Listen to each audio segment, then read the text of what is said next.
Bonsoir Jean-Paul Chapelle. Bonsoir Anne-Sophie. Alors, est-ce que le président de PSA est un patron particulièrement généreux ou est-ce que les entreprises ont l'obligation de verser des primes d'intéressement? Alors, en ce qui concerne l'intéressement, il n'y a aucune obligation pour un patron de verser une prime. C'est une récompense liée à la performance de l'entreprise et qui fait l'objet de négociations avec les syndicats. Seulement 14% des entreprises ont signé un accord, c'est une moyenne. Alors, c'est plus dans les grandes entreprises, celles de plus de 500 salariés, 60%. C'est moins dans les petites entreprises, seulement 10%.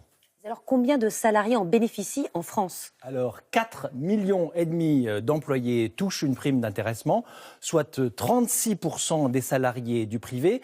Et c'est une prime d'un montant moyen de 1772 euros par an. Alors, avec plus de 2400 euros cette année, bien, le groupe PSA est particulièrement généreux. Comment sont-elles fixées, ces primes?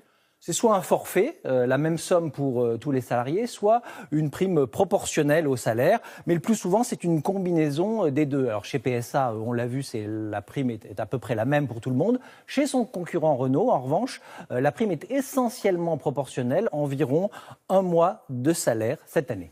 Merci beaucoup Jean-Paul.